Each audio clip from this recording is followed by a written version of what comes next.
nilimuelewa sana baba alipozungumzia kuhusu ustahimilivu. Nilimuelewa sana. Bwana Yesu asifiwe sana. Haleluya. Jina la Bwana libarikiwe sana. Kwa sababu katika hali yoyote, katika namna yoyote, haya maombi yatusaidie tutakapokuwa tumeingia kwenye hali ya sitofahamu, kwenye changamoto, kwenye hali yoyote, tubebwe na msaada wa maombi tuliyoyaomba kwa Mungu. Bwana Yesu asifiwe sana. Yatubebe, yatupe nguvu, yatujulishe pamoja na mafundisho ambayo yanaendelea. Tutakuwa tunajua ya kwamba pamoja na kwamba nimeingia kwenye tatizo hili, ila nilifundishwa ya kwamba nikiwa katika hali hii natakiwa niendelee, pamoja kwamba ninalia, ila nitakuwa nasogea kwa Mungu. Nalia kulingana na shida iliyonipata, ila sitadhubutu kusema Mungu hawezi, ila sitadhubutu kusema ya kwamba Mungu ameshindwa. Bwana asifiwe sana. Mtume Paulo anasema kabisa, ni kitu gani ambacho kinaweza kikatutenga na upendo tulioupata na msaada tulioupata kwa Mungu? Je, tupitie kwenye shida tumwache Mungu? Tupitie kwenye mateso tumwache Mungu? Akasema hapana. Bwana Yesu asifiwe sana. Hakuna. Amesema hakuna. Hakuna. Hakuna. Ndio maana tunamuomba Mungu sana. Hapa tunakuja kwa kadiri ya mtu, ni kama tunajichimbia mfereji. Haya maombi tunayoyaomba ni kama tunajichimbia mfereji, ili siku ya tabu unapoingia kwenye tatizo, ule mtaro uliouchimba ni kama unachimba ili maji, mvua inaponyesha, ili maji yaingie kwenye pale ulipotengeneza mtaro. Haleluya. Haleluya. Unapotengeneza kale ka mtaro ni kama yale maji yanaposhuka yafuate ule mtaro. Wengine wanaona kwamba mvua imenyesha, ila kwenye jaruba langu hayajaingia maji, ila wewe kwa kuwa umeachimbia mtaro utaona tu yamefurika. Bwana Yesu asifiwe sana. Namaanisha nini? Wakati haya maombi tunaendelea kuyaomba, ni kama tunajikusanyia nguvu, tunajikusanyia msaada, tunajikusanyiwa, ili siku ya siku tutapoingia kwenye shida tutakuta msaada wa Mungu umetubeba sana. Tutakuta msaada wa Mungu umetubeba sana. Bwana Yesu asifiwe sana. Ni kitu gani sasa kitutenge na upendo wa Kristo Yesu? Ni jambo gani ambalo litaonekana kwenye maisha yetu? Hapa anasema hapana. Pamoja na kwamba unaweza ukaingia lia, ila endelea mbele. Tulie, ila tuendelee kusonga mbele. Tusitamani au tusifikiri kumshusha Mungu thamani kwa sababu umeingia kwenye changamoto. Haleluya. Tusifikiri kumshusha Mungu thamani kwa sababu tumeingia kwenye changamoto. Na kwa sababu hiyo watu wengi huwa wanaanguka na kurudi nyuma kwa sababu tu ya changamoto aliyokutana nayo. Bwana Yesu asifiwe sana. Jina la Bwana libarikiwe sana. Ni kitu gani sasa kitatutenga na upendo wa Kristo Yesu? Anajaribu kuuliza, ni swali la kutafakari. Wewe mwenyewe, wewe na mimi tunatakiwa tutafakari. Ni namna gani au ni kitu gani, ni hali gani itakayotufanya tumwache Mungu? Bwana Yesu asifiwe sana. Haleluya. Tumuombe sana Mungu ili atusaidie. Kipindi tupo kwenye changamoto, kwenye shida, tubebwe na msaada wa Mungu. Tubebwe na msaada wa Mungu. Bwana Yesu asifiwe sana. Jina la Bwana libarikiwe sana. Asilimia kubwa huwa tunaanguka na kurudi nyuma kwa sababu huku nyuma maombi hatukuyachukulia uzito. Mtu anaweza akaingia kwenye changamoto akaacha imani kwa sababu kule nyuma hakujikusanyia nguvu. Na ndio maana akikutana na changamoto kidogo anazila.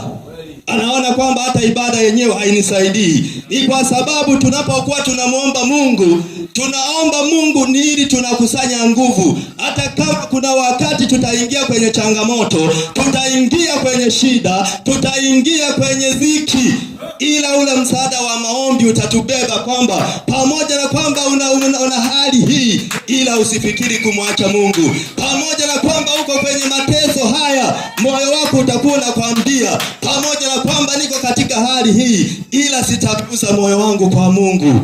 Sitageuza moyo wangu kwa Mungu, ya kwamba nimuone Mungu ameshindwa kisa nimeingia kwenye tatizo hili.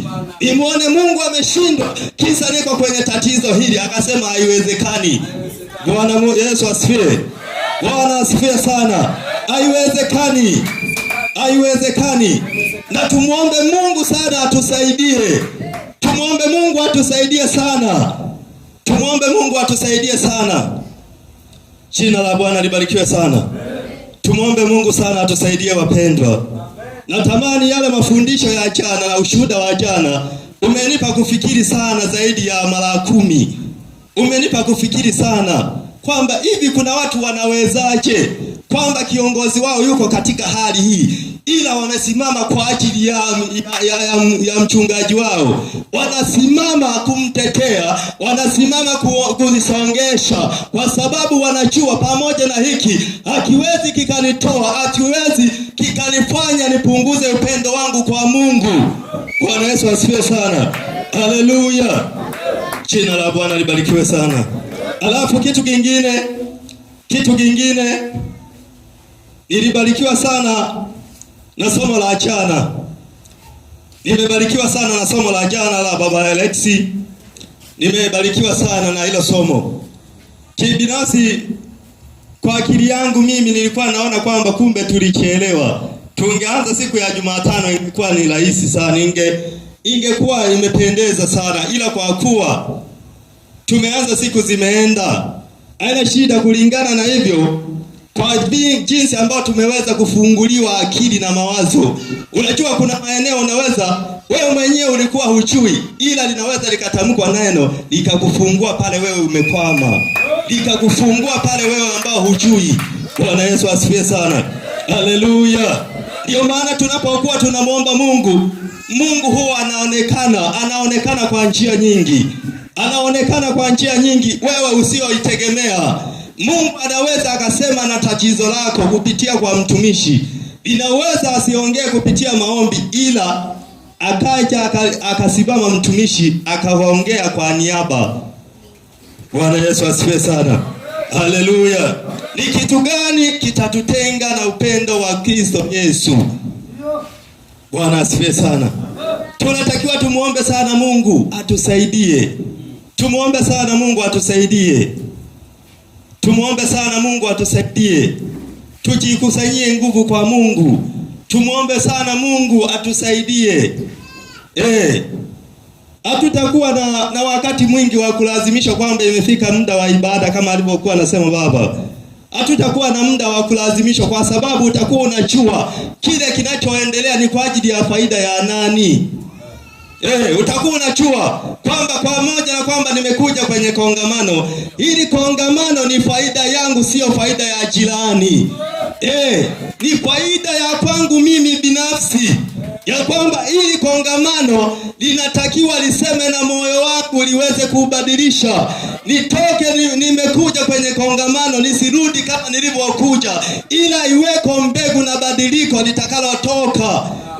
Bwana Yesu asifiwe sana. Haleluya. Jina la Bwana libarikiwe sana.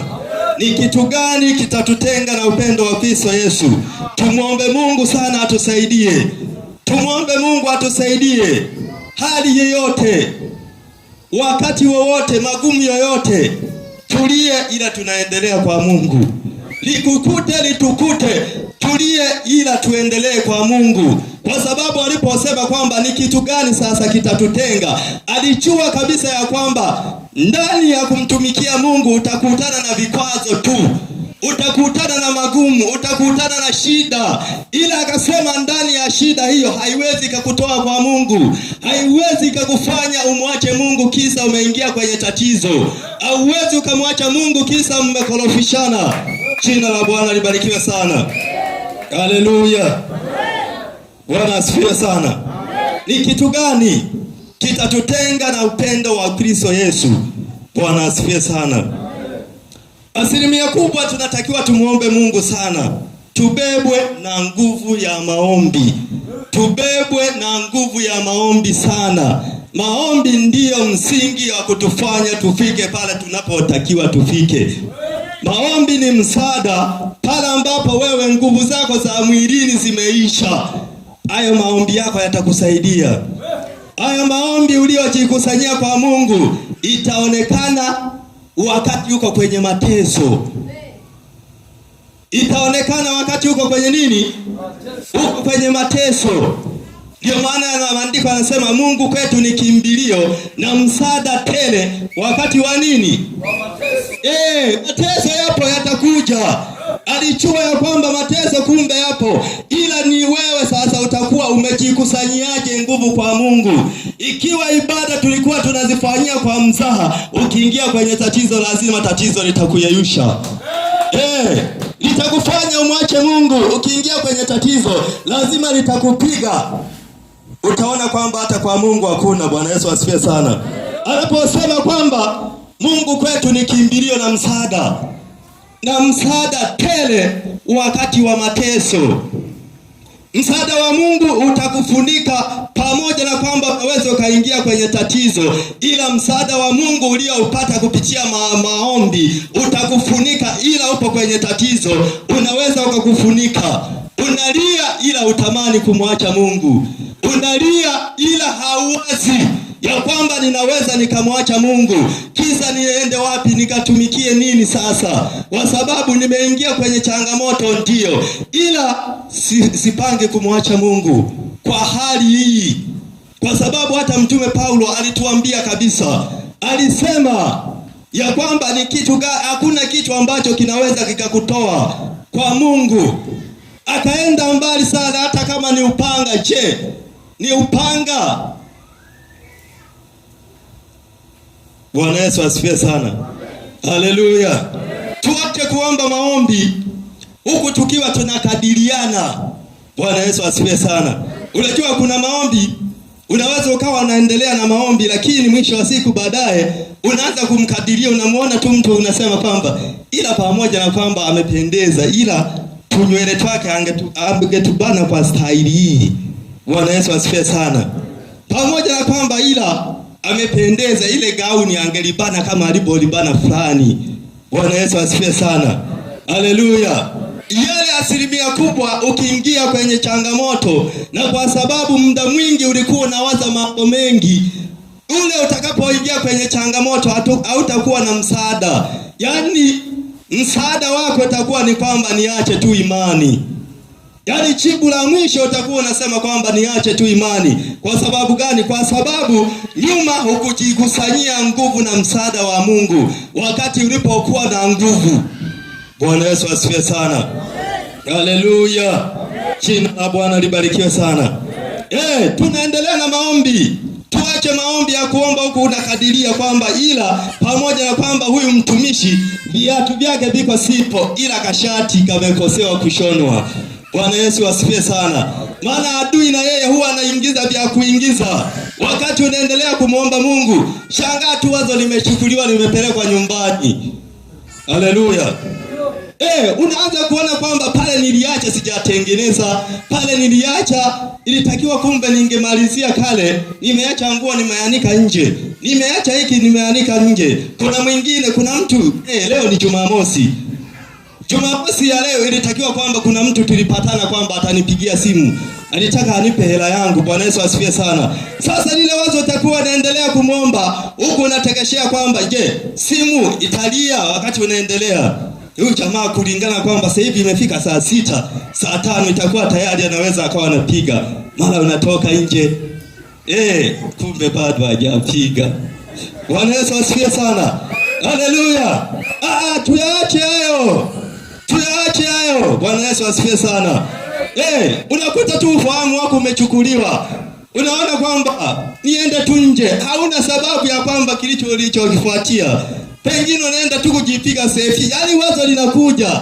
Nenda tu nje, unakuta nje yaani wazo linakwambia jipige tu selfie. Ni wazo. Bwana Yesu asifiwe sana. Asilimia kubwa ya yale mawazo ukiingia kwenye changamoto, na kwa sababu ulijikusanyia kidogo, wewe ni rahisi sana. Ni rahisi sana kuja kuchukuliwa na upepo. Bwana Yesu asifiwe sana. Itakuwa ni rahisi sana, kwa sababu wazo linakuja limekushinda, linaamua likutoe. Linakutoa lile wazo, na wewe unalikubalia, unatoka nje, unaenda kuzunguka, hauna shida yoyote. Ila wakati unaendelea kuomba, shida uliiona kwamba ngoja nitoke nje, kuna shida maalum. Yaani ukitoka nje unaenda kuzurura tu, hamna kitu, imeisha, shida yenyewe umeisahau. Ni kwa sababu gani? Ni kwa sababu tunatakiwa tuombe maombi yatakayotufanya siku ya taabu tuwe na msaada na nguvu ya Mungu. Haleluya sana. Haleluya kanisa. Bwana Yesu asifiwe sana. Jina la Bwana libarikiwe sana. Tumuombe Mungu atusaidie. Tumuombe Mungu atupe nguvu. Tumuombe Mungu atupe ufahamu wa kujua na kuelewa. Tumuombe Mungu atupe ufahamu wa kujua na kuelewa. Inapozungumza kusema kwamba kujua na kuelewa, maana kuna kujua ila usielewe. Kuna kujua ila usifanyaje? Ila usielewe. Bwana pewe sifa sana. Kwenye imani, sio kwamba imani ina njia moja. Kuna wakati utaingia kwenye changamoto. Kazi ya maombi uliyokuwa unayaomba, maombi kufunga ulipokuwa unafunga, unapoingia kwenye changamoto, hayo ndo yatakuwa msaada. Bwana Yesu asifiwe sana. Hayo ndo yatakuwa msaada, yatakusaidia. Yanaweza yasiliondoe tatizo, ila ukaingia kwenye tatizo ukaliona kwamba tatizo ni jepesi, ila kwa mwingine analiona ni zito, ila wewe mwenyewe unaliona ni jambo jepesi. Bwana Yesu asifiwe sana. Haleluya. Jina la Bwana libarikiwe sana. Tunatakiwa tumuombe Mungu atusaidie sana. Tunatakiwa tumuombe Mungu atusaidie sana. Tumuombe atusaidie sana. Ya kwamba kwenye imani sio kwamba kutakuwa na njia moja tu. Ya kwamba kwa Mungu tumekimbilia tutakuwa salama muda wote.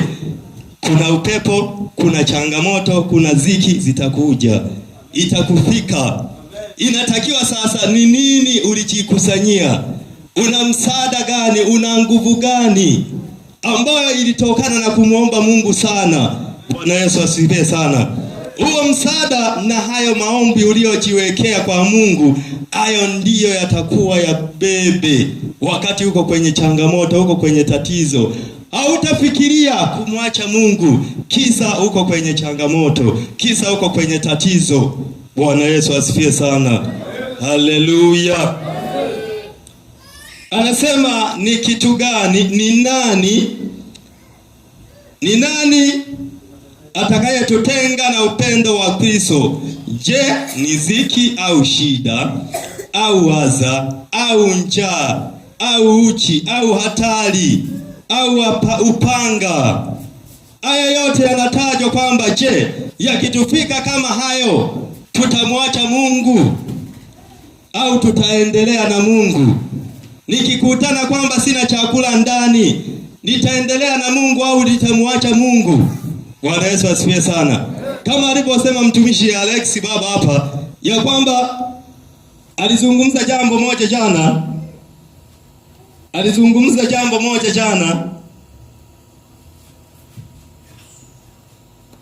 ila limetoka kidogo. Alizungumza jambo moja. Anyway, tuliache, nitalikumbuka mbele ya safari. Bwana Yesu asifiwe sana. Je, ni adha itakayonifanya nimwache Mungu?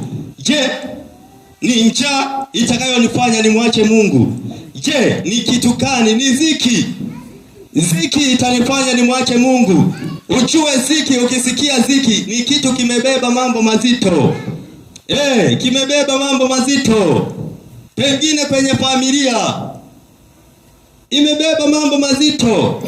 Mtu anaweza akasema kwamba je, ni ziki au njaa au adha? Unasema tu kwamba ni kama jambo la kawaida, ila ndani ya yale ambayo ukifafanuliwa, akikuelezea mtu utasema kwamba ila pamoja na kwamba unatuambia mtumishi, ila unayoyazungumza ni makali. Hata wewe mwenyewe kwamba ukiingia moja tu hautachomoka. Bwana Yesu asifiwe sana. Lakini kwa msaada wa maombi ambao tunajikusanyia kwa Mungu, tunatakiwa tujue na kuelewa ya kwamba kuna wakati tutaingia wakati tutaingia kwenye yale, ila msaada wa Mungu tunatakiwa tukusanye sana kupitia maombi, kupitia ibada pamoja na kufunga. Pamoja na kufunga ndipo tunaweza tukapita kwenye changamoto. Pasipo ya pale utashangaa kama alivyosema baba kwamba utashangaa mtu alikuwa moto mwaka jana, ila mwaka juzi hayupo, ameshaacha imani. Bwana Yesu asifiwe sana. Ameacha imani, amekutana na changamoto. Ukiangalia changamoto aliyokutana nayo ni ndogo. Pengine tu amekorofishana na mume wake, pengine tu amezomewa na jirani yake kwamba ni kama kuna vitu kimefanyika pale. Jirani yake akamwambia kwamba wewe mnajifanya si ni walokole. Ulokole gani? Hata kama ni Mungu angekuwa hivyo. Wewe mwenyewe unasema kwamba ila kweli tunaomba tu, lakini hakuna chochote, bora niache tu imani. Bwana Yesu asifiwe sana. Haleluya. Na kwa sababu katika maombi ulikuwa unaomba ili mradi ukiomba kwamba yale maombi kabisa unamuomba Mungu, yale maombi asilimia kubwa ukimwomba Mungu sana, unaona uwezekano wa kila kitu kwenye maisha yako. Bwana Yesu asifiwe sana. Hata kama kulikuwa na vitisho, ila ukimwomba Mungu, lile tatizo na vitisho unaviona ni kitu cha kawaida, wala hakiwezi kikakubabaisha sana. Bwana Yesu asifiwe sana. Unaona ni kama jambo la kawaida, haliwezi likakutisha sana. Ila kwa mwingine ambaye hana maombi mengi, ameshakimbia na kukimbia. Haleluya. Ambaye ana maombi machache, kuna mwingine amesikia tu neno linamvunja moyo. Amesikia tu maneno yamemvunja moyo, ameacha na imani, ameacha na kuhudhuria ibada, ameacha na kanisa. Bwana Yesu asifiwe sana. Ni kwa sababu alikuwa hajajikusanyia nguvu. Alikuwa hajajikusanyia nguvu. Kama alivyosema mtumishi Alex jana ya kwamba tumeokoka ili tufanyaje sasa? Maana tunajua ya kwamba mimi nikiokoka tayari nikiingia kwa Mungu, kazi nitakuwa naomba afu narudi nyumbani kulala. Ajui kwamba ukiokoka unapata tena jukumu jipya. Bwana Yesu asifiwe sana. Tunapata tena jukumu jipya. Haleluya. Jina la Bwana libarikiwe sana. Ni kitu gani? Ni nani anaweza akatutenga na upendo wa Kristo Yesu? Ni kitu gani kinaweza kikatufanya tukamwacha Mungu? Je, tukiingia kwenye hali ngumu tunaweza tukamwacha Mungu? Anasema hapana. Kazi ni ngumu sasa kujua kwamba hapa nimeingia. Ila pamoja na kwamba mlikuwa mnahubiri kwamba ni kitu gani, ila kwa hapa nilipoingia hapa sina msaada mwingine, bora niache tu. Bwana Yesu asifiwe sana. Ndio maana tunatakiwa tumuombe Mungu sana ili atusaidie. Tumuombe Mungu ili atusaidie. Atusaidie sana. Kwa sababu nje na maombi hakuna kitu kinaweza kikafanyika. Nje na kumuomba Mungu, changamoto yoyote inaweza ikakurudisha tu nyuma. Nje na maombi, changamoto ya aina yoyote utakutana na kaugumu kokote, kanaweza kakurudisha nyuma. Je, fikiria, tunaomba leo, kesho tunaomba Jumapili, tusambae Jumatatu, kila mmoja arudi. Ukute nyumbani, yani ukute ukaingie kwenye ziki ila umetoka kwenye maombi. Ukute mambo yameharibika. Asilimia kubwa wazo la kwanza litakwambia kwamba ila Mungu nimemuomba hivi. Kwanza nilikuwa nafunga, tulikuwa tunafungishwa. Kwa nini na hiki kimeharibika na hiki kimeharibika? Kama angekuwepo Mungu si angetuokoa sasa? Angelinda sasa hivi vitu vyangu vimeharibika. Angenilindia Mungu. Bwana Yesu asifiwe sana. Haleluya. Ndio maana tunatakiwa tumuombe Mungu, tujue ya kwamba kuna wakati tutaingia kwenye haya, ila tunatakiwa tufanyaje. Bwana Yesu asifiwe sana. Kuna wakati tutaingia hivi, tutaingia kwenye hii yengo, ila ndani ya hii yengo tunatakiwa tuwe na ustahimilivu. Tuwe na ustahimilivu. ya kwamba pamoja na kwamba nimeharibikiwa, nitalia tu ila nitaendelea na Mungu. Bwana Yesu asifiwe sana. Ila kulitamka kwamba nitalia ila nitaendelea na Mungu ni jambo rahisi. Jambo kubwa ni vitendo, kwamba kweli yamekutokea. Je, utalia tu na kuendelea au utalia huku unatafuta msaada wa waganga? Bwana Yesu asifiwe sana. Haleluya. Utakuwa unalia huku unatafuta msaada wa wachomba, kwamba mjomba, mimi nilipoenda kwenye kongamano nimekuta nilikuwa na vitu vyangu sijui nimefanywaje, nimekuja tu nikaugua ghafla. Bwana Yesu asifiwe sana. Anakuambia tatizo nyie tunawaambiaga, unafikiri huyo Mungu wenu huwa anasaidia nini?